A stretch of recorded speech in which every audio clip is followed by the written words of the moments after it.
శేఖర్ గారు, ఆర్థిక మంత్రి పయ్యావుల కేశవ్ బడ్జెట్ ప్రవేశపెట్టారు. అలాగే అగ్రికల్చర్ బడ్జెట్ కూడా ప్రత్యేకంగా ప్రవేశపెట్టిన పరిస్థితి కనిపిస్తోంది.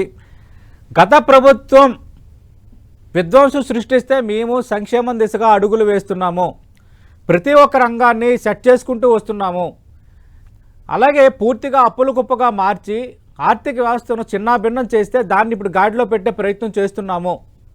అలాగే సూపర్ 6 హామీలకు సంబంధించి కూడా ఆర్థిక మంత్రి ప్రస్తావన తెచ్చారు. మీ కామెంట్ ఏంటి సార్ బడ్జెట్ పై? సార్ అందరికీ నమస్కారం. నమస్తే అండి. చంద్రబాబు నాయుడు గారి సూపర్ 6 హామీలు కాస్త సూపర్ మోసాలుగా మారిపోయాయి. ప్రతిసారి లాగే మొన్న ఓటాన్ బడ్జెట్ ప్రవేశపెట్టి కేటాయింపులు చేసినా గానీ ఒక్కటంటే ఒక్క పథకాన్ని కూడా అమలు చేయలే. కేటాయింపులు చేసిన వాటినే అమలు చేయనటువంటి ఈ ప్రభుత్వం రేపేం చేస్తుంది అనేది వారి చేతల్లో చెప్పకనే చెప్పేసింది. అన్నిటికంటే ఇంపార్టెంట్ గా మేము సంపద సృష్టిస్తాం, మేము మాత్రమే సంపద సృష్టిలో నంబర్ 1 అని చెప్పుకున్నటువంటి చంద్రబాబు నాయుడు గారు నేను విజనరీ, నేను నా విజన్ తోటి అద్భుతాలు సృష్టిస్తానని చెప్పారు. కానీ ఇక్కడ చూస్తే మంగళవారం కబుర్లు తప్ప, సత్యదూరమైన మాటలు తప్ప, గత ప్రభుత్వాన్ని విమర్శించటానికి ఆత్మస్తుతి పరనింద కింద వారి యొక్క గొప్పతనాన్ని లేని గొప్పతనాన్ని చెప్పుకుంటూ గత ప్రభుత్వ విధానాలను ప్రతి ఒక్కటిని విమర్శిస్తున్నటువంటి పరిస్థితే తప్ప వారు చెప్పినటువంటి సంపద సృష్టి మీద వారికే నమ్మకం లేక వారు చూపించినటువంటి బడ్జెట్ లో 3 లక్షల కోట్ల బడ్జెట్ పైగా ప్రవేశపెట్టి లోటు బడ్జెట్ ని వారు చూపించారు. వారు చూపించినటువంటి రెవెన్యూ లోటు 33,185 కోట్లు, అట్లాగే ద్రవ్య లోటు 79,926 కోట్లు. అంటే సంపదని నేను సృష్టించను, నాకు చేత కాదు, ఇది లోటు అని వారు చెప్పకనే చెప్పారు. రెండవది, అనేక పథకాలు ఇచ్చి 143 హామీలు చెప్పినటువంటి చంద్రబాబు నాయుడు గారి ప్రభుత్వంలో గత 9 నెలల నుంచి ఒక్క పథకాన్ని, అది కూడా పెన్షన్ ని లబ్ధిదారుల సంఖ్య తగ్గించేసి దాదాపు 2 లక్షల పైచిలుకు లబ్ధిదారుల సంఖ్యను తగ్గించి వారికి ఇచ్చే 3,000ని ఎగనామం పెట్టి 1,000 రూపాయలు మిగిలినటువంటి వారికి పంచి వారేదో గొప్పగా చేసినట్టుగా వివరించుకోవడం తప్ప, అది దీపం పథకానికి సంబంధించి కూడా అరాకురా నిధుల్ని కేటాయించి ఆ పథకాన్ని కూడా సంపూర్ణంగా. చంద్రశేఖర్ గారు, మీరు గతంలో విమర్శించిన తల్లికి వందనం పథకంపై చాలా స్పష్టమైన ప్రకటన చేసింది ఈ రోజు బడ్జెట్ లో ఆంధ్రప్రదేశ్ ప్రభుత్వం. వచ్చే విద్యా సంవత్సరం నుంచి తల్లికి వందనం కార్యక్రమాన్ని అమలు చేయబోతున్నాము. 1వ తరగతి నుంచి 12వ తరగతి వరకు, అంటే ఇంటర్మీడియట్ సెకండ్ ఇయర్ వరకు చదువుకునే ప్రతి విద్యార్థికి 15,000 ఇవ్వబోతున్నామని ఇంకా నేరుగా మా బడ్జెట్లో ప్రకటన చేశారు. సార్, ఇందాకే చెప్పినట్టు 6 హామీలు కాస్త 6 మోసాలుగా మారిపోయాయని నేను చాలా స్పష్టంగా చెప్పా. ఈ తల్లికి వందనం అనేటటువంటి స్కీము 83 లక్షల మందికి ఇవ్వాలి. ఒక తల్లికి 15,000 చొప్పున ఎంత అవుతుంది చెప్పండి? దాదాపు 12,450 కోట్లు కేటాయింపు చేయాలి ఒక సంవత్సరానికి. కానీ వారు చేసినటువంటి కేటాయింపు 8,278 కోట్లు. అంటే సగానికి సగం ఎగవేస్తూ మళ్ళీ మేము మేలు చేస్తున్నాం, మేము గొప్ప చేస్తున్నామని చెప్పుకోవటం దేనికి సూచన? అంటే గత ఓటాన్ బడ్జెట్ లో కేటాయింపులు చేశారు. తల్లికి వందనానికి కూడా ఇచ్చారా? 9 నెలల నుంచి ఒక్క తల్లికి ₹1 డబ్బు ఇచ్చినటువంటి పరిస్థితి ఉందా? అంటే గతంలో ఇవ్వనటువంటి మీరు ఇస్తారనే నమ్మకం ఎక్కడ ఉంది? రెండవది, మీ కేటాయింపుల్లో కనపడుతుంది ఏంటి? ఉన్నటువంటి 83 లక్షల మందిని కాస్త మీరు తగ్గిస్తున్నారా అనేటటువంటి అనుమానం కలుగుతుంది. అంటే తెలుగుదేశం పార్టీకి సంబంధించినటువంటి వారికి మాత్రమే ఇస్తారా? వైఎస్ఆర్ కాంగ్రెస్ పార్టీ వారికి ఇవ్వరా? ఈ రాష్ట్రంలో ఉన్నటువంటి 40% మంది ఓట్లేసినటువంటి వైఎస్ఆర్ కాంగ్రెస్ పార్టీని ప్రభుత్వ పథకాలకు దూరం చేస్తున్నారా? ఒకసారి చెప్పాల్సిన ఇంకొకటి, రెండోది అన్నిటికంటే ఇంపార్టెంట్, ఉచిత బస్సు ఊసులేదు. ఆడబిడ్డకి ఇస్తానన్న 1,500కి సంబంధించి కేటాయింపు లేదు. నిరుద్యోగ భృతి లేదు. అలాగే డ్వాక్రా మహిళలకు ఇస్తానన్నటువంటి 10 లక్షల సున్నా వడ్డీల ఊసేది. ఇవన్నీ ఎగరగొట్టి 143 పథకాలకు సంబంధించి ఊసు లేకుండా 143 హామీలు ఇచ్చారు. సూపర్ 6 ఒకటే అమలు పరిచారు. 143 హామీలకు సంబంధించి విద్యాసాగర్ గారు క్లారిటీ ఇచ్చారు. వచ్చిన 9 సార్, నెలల్లో ఒక మాట, మీరు చేసిన సార్, అప్పులు, నేను మీరు విన్నాను. చేసిన ఆర్థిక పాపాల వల్ల వాటిని సెట్ చేసుకోవడానికే మాకు సమయం పడుతుంది, అయినప్పటికీ కూడా ఎక్కడ సమస్య రానియట్లేదు అని. రెండోది సార్. అమ్మకి అలాగే తల్లికి వందనం కార్యక్రమం కానీ మిగతా వాటికి సంబంధించి కానీ పెన్షన్లకు సంబంధించి కానీ మీరు కాకి లెక్కలు చెప్తున్నారు లబ్ధిదారుల విషయంలో, పెర్ఫెక్ట్గా మేము ప్రభుత్వ లెక్కలు ఉన్న ఆన్ రికార్డ్ లెక్కలే చెప్తున్నాం అంటున్నారు. రెండోది.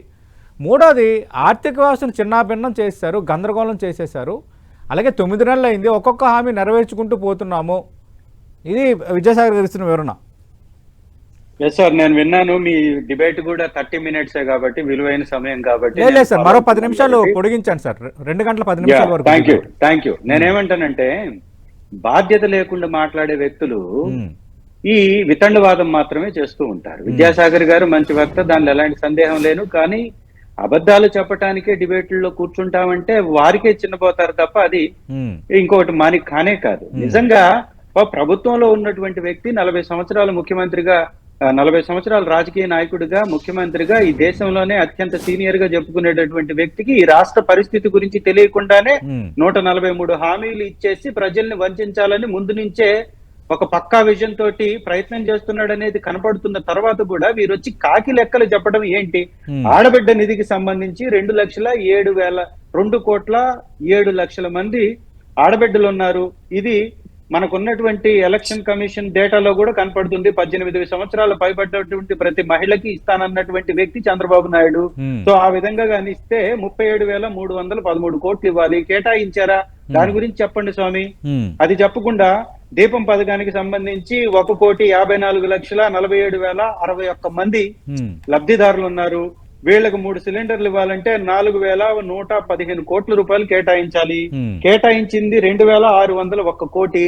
అంటే ఎగ్గొడుతున్నది క్లియర్ గా కనపడుతుంటే కాకి లెక్కలు అని మళ్ళీ తప్పించుకొని తప్పుడు మాటలు మాట్లాడడం అనేది ఇది సమంజసమా? ఒకసారి ఆలోచించండి. అంటే చంద్రశేఖర్ గారు ఓటమి అధికారంలోకి వచ్చిన తర్వాత ఒక ఓటాన్ అకౌంట్ పెట్టారు. ఒక రకంగా చెప్పాలంటే ఇది పూర్తి స్థాయి బడ్జెట్. వాళ్ళు వచ్చి ఇంకా 9 నెలలు అయ్యింది. లెక్కల పరంగా చూస్తే ఇంకా 4 సంవత్సరాలు 3 నెలలు ఉంది ఆ ప్రభుత్వానికి. అంటే ఇంకా ఇప్పుడు ప్రవేశపెట్టలేదు కాబట్టి, ఇప్పుడు ప్రస్తావన తేలేదు కాబట్టి ఆ హామీలు అటకెక్కించారని అనొచ్చా? మీరు అన్ని హామీలు మొదటి సంవత్సరంలోనే ఇచ్చారా? సార్, మేము గెలిచినటువంటి 3 నెలల్లోనే హామీలు ఇవ్వడం మొదలు పెట్టేశాము. 6 నెలలకి అన్ని హామీల్ని అమలు పరిచాం. డేటా చూసుకోండి. రెండవది, వారు సంఖ్యాపరంగా తప్పుడు లెక్కలు చెప్తున్నారు. అది కొంచెం వివరణ ఇవ్వనివ్వండి. తల్లికి వందనం గతంలో అందుకున్నటువంటి విద్యార్థుల సంఖ్య 2 పిల్లలు ఉన్నా, 3 పిల్లలు ఉన్నా, 4 పిల్లలు ఉన్నా 15,000 చొప్పున ప్రతి ఒక్కరికి ఇస్తానన్నటువంటి లెక్క ప్రకారం 83 లక్షల మంది బిడ్డలు ఉన్నారు. ఇది వాస్తవం. దానికి కావాల్సింది 12,450 కోట్లు మీరు కేటాయించింది. విద్యాసాగర్ గారు 66 లక్షల మంది ఉన్నారు. రెండవది, అన్నదాత సుఖీభావ కింద దాదాపుగా ఉన్నటువంటి రైతుల సంఖ్య 53,052 మంది, 53,52,000 మంది లబ్ధిదారులు ఉన్నారు. వాళ్ళ కేటాయించాల్సినటువంటి మీరు చెప్పిన 20,000 చొప్పున 10,400 కోట్లు 2 సంవత్సరాలకు ఇస్తానన్నారు. దానికి మీరు 20,800 కోట్లు కేటాయించాలి. కేటాయించింది 6,300 కోట్లు. ఉచిత బస్సు ఊసివ్వలేదు.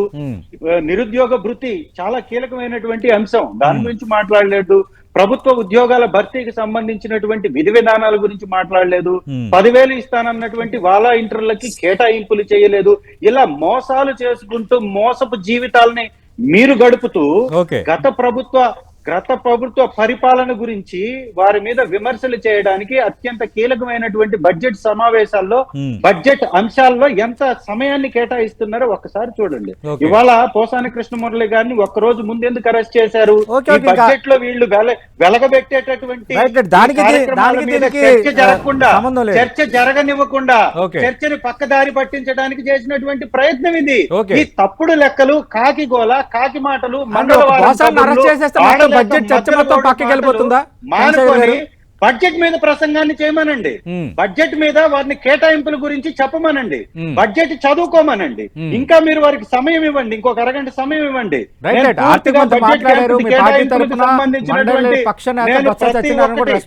ఒక్క నిమిషం. పెన్షన్ లబ్ధిదారులు, మేము పెన్షన్ ఇచ్చినటువంటి వాళ్ళు 66,34,772 మంది. మొన్న గత నెలలో ఇచ్చినటువంటి వారి సంఖ్య 63,59,907. దాదాపుగా 3 లక్షల మందిని 3,20,000 మందిని తొలగించినటువంటి దుర్మార్గపు నీచపు నికృష్టపు ప్రభుత్వం ఇదైతే ఓకే, ఓకే.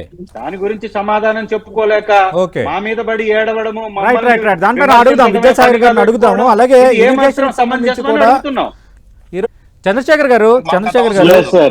చంద్రశేఖర్ గారు ఇక్కడ పాపం, వైద్య విన్నాను సార్, చంద్రశేఖర్ గారు మీకు అడుగుతున్నాను. విద్యాసాగర్ గారికి మూలధన 44,000 వ్యయం గురించి వారికి సరిగా స్కూళ్ళకి ఉచిత విద్యుత్ ఇస్తామని ఈరోజు ప్రకటన చేశారు.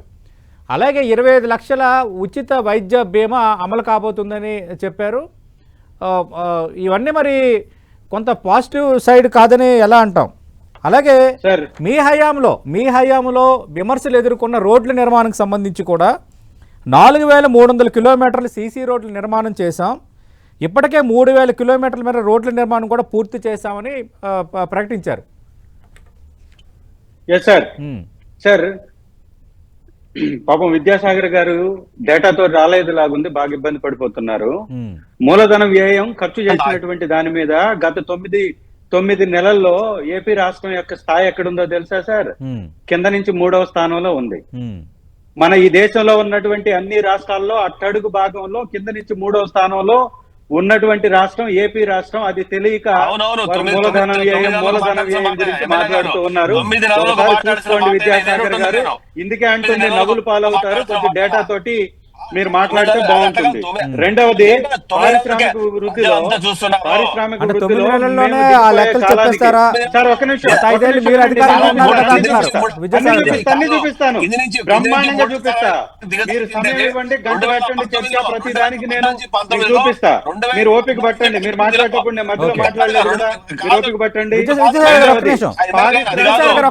పారిశ్రామిక వృద్ధి మేము దిగిపోయే కాలానికి 7.42% పారిశ్రామిక వృద్ధి ఏపీ రాష్ట్రం ఉంటే ఈ రోజు 6.7% తోటి పారిశ్రామిక వృద్ధిలో అట్టడుగు భాగానికి తెలుగుదేశం పార్టీ కూటమి నేతల ఆధ్వర్యంలో మన రాష్ట్రం దిగిపోతుంది. రెండవది జిఎస్టీ వసూళ్లలో కూడా అట్టడుగు భాగాన్ని ఉన్నటువంటి రాష్ట్రం ఏపీ రాష్ట్రం. ఇవన్నీ కూడా మీ అభివృద్ధి ఏందో, మీ నాయకత్వం యొక్క మీ సమర్థత ఏందో, మీ అసమర్థ నాయకత్వాన్ని పటాపంచలు చేస్తూ కనపడుతుంది. రెండవది విద్యాశాఖకి వైఎస్ఆర్ కాంగ్రెస్ పార్టీ మా ప్రభుత్వంలో 14% కేటాయింపులు చేస్తే 10% మాత్రమే కేటాయింపులు చేసి దగా చేసి విద్యా వ్యవస్థని సర్వనాశనం చేస్తున్నటువంటి వ్యక్తి ఎవరన్నా ఉన్నారు అంటే సకల శాఖలు నిర్వహించాలని, ఏకంగా ముఖ్యమంత్రి శాఖనే నిర్వహించాలని ఊళ్ళూరుతున్నటువంటి లోకేష్ గారు తప్ప మరొకరు కాదు.